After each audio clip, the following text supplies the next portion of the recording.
Сәлеметсіңдер ме, балалар? Бүгінгі біздің сабағымыздың тақырыбы құрамындағы химиялық элемент атомының массалық үлесі бойынша қосылысының химиялық формуласын табу. Бұдан алдында біз атомның құрамы, изотоптар тақырыптарын өткен болатынбыз. Сол тақырыптарды еске ала отырып есеп шығарамыз. Алдымен сынып 3 топқа бөлініп алайық. Бірінші топ құрамындағы химиялық элемент атомының массалық үлесі бойынша қосылысының химиялық формуласын табасыздар. Ал екінші топ дәл осындай құрамындағы элементтердің массалық қатынастары бойынша қосылысының формуласын анықтайсыңдар. Ал үшінші топымыз химиялық элементтер құрамындағы массалық үлестері мен тығыздығы бойынша заттың химиялық формуласын анықтайтын боласыңдар.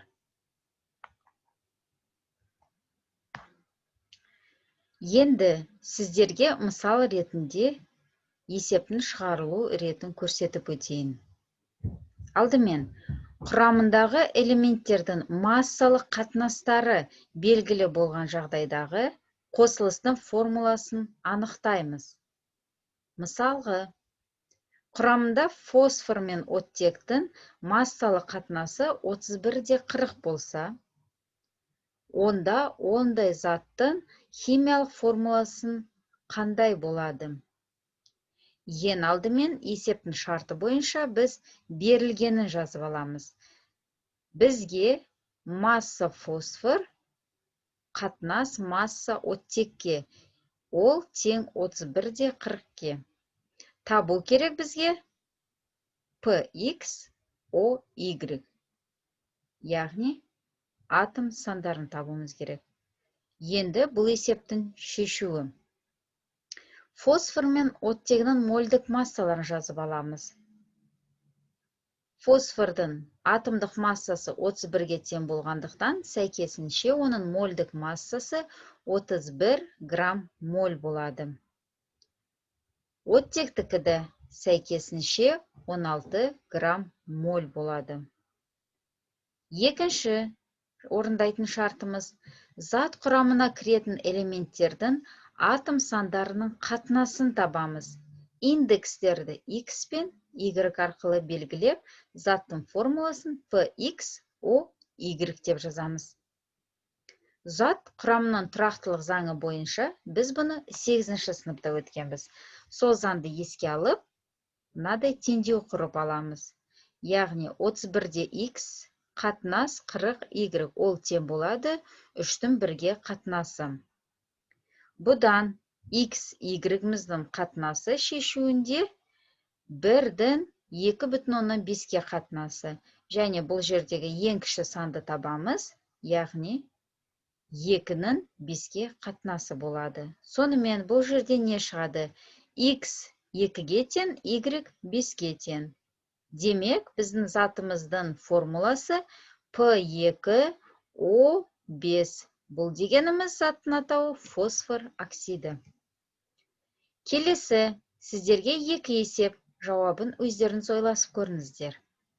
Бірінші, табиғи магний, яғни 24 атомы бар магний, 25 атомы бар және 26 атомы бар магний изотоптарынан тұрады. Олардың молярлық үлестері сәйкесінше 78,6%, 10,1% және 11,3%. Табиғи магнийдің салыстырмалы атомдық массасының орташа мәнін есептеңіз. Есептің шарты бойынша берілгенін жазып алыңыздар.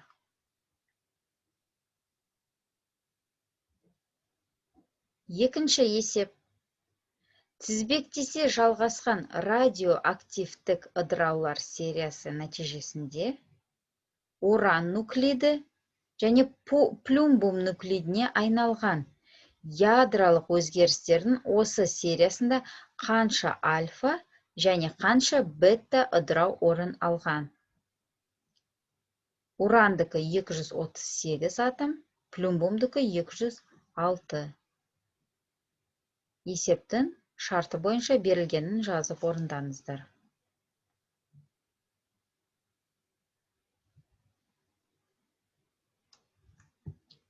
Жақсы, олай болса өзіміздің жауаптарымызды тексерейік.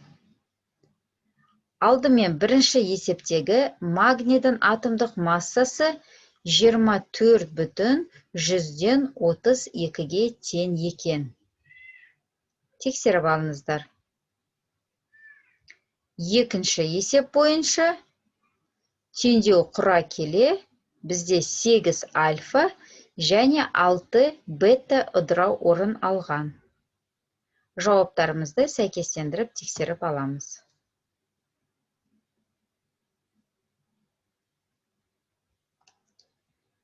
Келесі есепті мен шешуімен көрсетемін. Келесі ядролық реакция теңдеулерін толық және қысқаша түрде жазыңыздар. Осы кезде қандай сақталу заңдары орындалады? Сақталу заңдарын еске аламыз. Бірінші А нұсқасы, яғни бұл жерде көп нүктенің орнына қойылатын жазбаны табамыз, және бұлар қандай заң арқылы жасалып отыр. Шешуіне назар аударсақ, алдымен бірінші орындауымызда бізде марганецтің 24 нейтроны және 54 протоны бар дейміз. Екінші Ә нұсқасында бізде неон газының 10 нейтроны және 20 протоны бар екен дейміз. Бұл жерде гамма сәулелену жүреді. Және бұл жердегі орындалатын сақталу заңы масса мен зарядтың сақталу заңы орындалып отыр.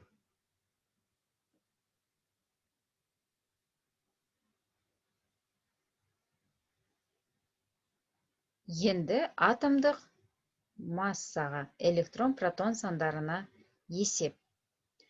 Реттік нөмірлері мынадай элементтердің атомдарындағы электрон, протон және нейтрон сандарын анықтаңдар. А. Реттік нөмірі 6 көміртек. С. Б. Реттік нөмірі 10-ға тең неон. В. Реттік нөмірі 14-ге тең кремний, силициум. Г. Реттік нөмірі 15-ге тең фосфор, П. Енді біз нейтрон санын анықтау үшін формуланы еске түсіреміз. Яғни атомдық массасынан реттік нөмірін азайту арқылы сол кезінде бізге нейтрон саны шығады. Жазып шығайық. Көміртектікі 6, атомдық массасы 12, сәйкесінше нейтрон саны 6-ға тең болады. Неон реттік нөмірі 10, атомдық массасы 20, сәйкесінше нейтрон саны 10 болады. Кремний, силициум реттік нөмірі 14, атомдық массасы 28, сәйкесінше нейтрон саны 14-ке тең болады. Фосфор, П. Реттік нөмірі 15, атомдық массасы 31, сәйкесінше 31-ден 15-ті алып тастағанда бізде нейтрон саны 16 қалады. Жауаптарын сәйкестендіріп алыңыздар. Енді келесі есеп сіздерге өз беттерінше жазып көріңіздер. Химиялық элементтің атомдық, яғни реттік нөмірі 13, бұл қай элемент? Осы элементтің атомында неше электрон, протон және нейтрон бар? Менделеев кестесін пайдаланып есептеуіңізге болады.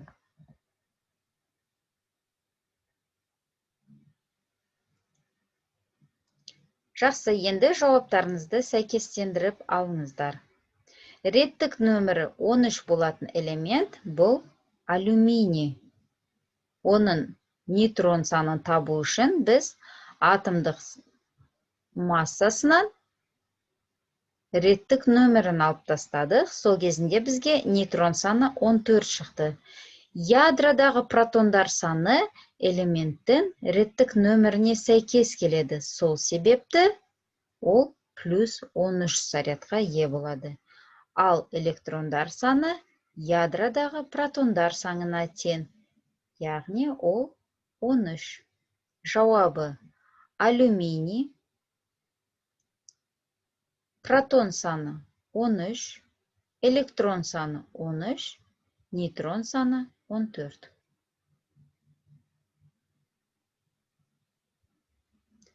Келесі есеп. Қай элемент атомының ядросында нейтрон көп? А. Нөмірі 9 және нөмірі 10. Ә. Нөмірі 17 және нөмірі 18. Б. Нөмірі 18 және нөмірі 19. Менделеев кестесін қарап, жауап берсеңіздер болады.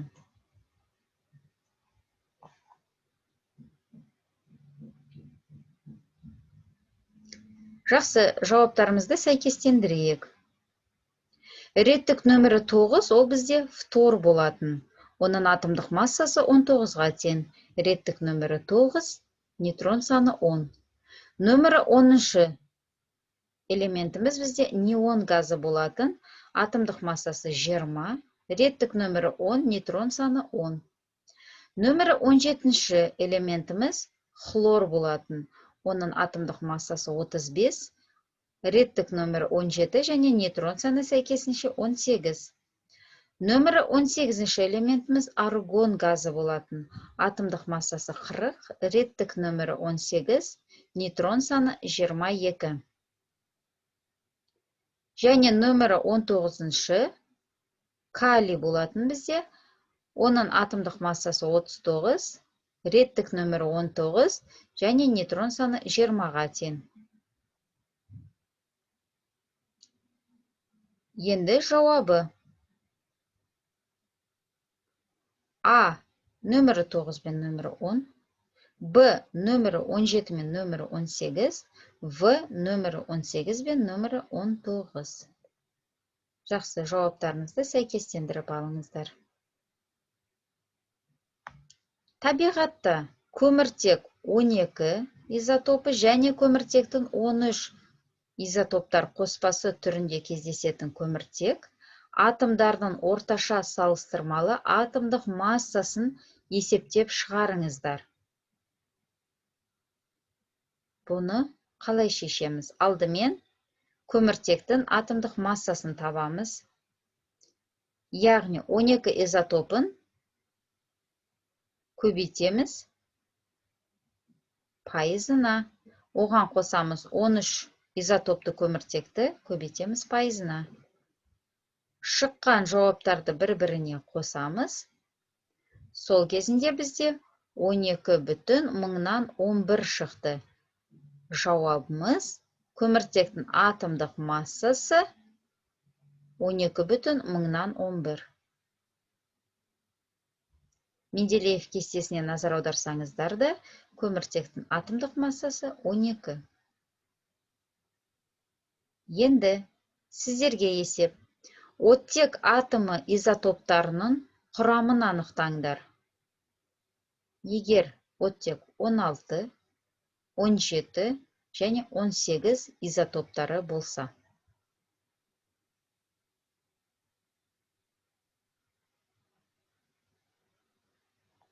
Жақсы, жауаптарымызды тексеріп аламыз.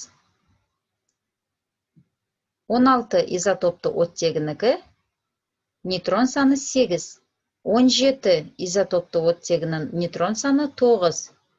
18 изотопты оттегінің нейтрон саны 10. Жауаптарымызды сәйкестендіріп аламыз. Барлық жазбаны дәптерлеріңізге жазып алған болсаңыздар, осымен біздің есеп шығару сабағымыз аяқталды. Назарларыңызға рахмет.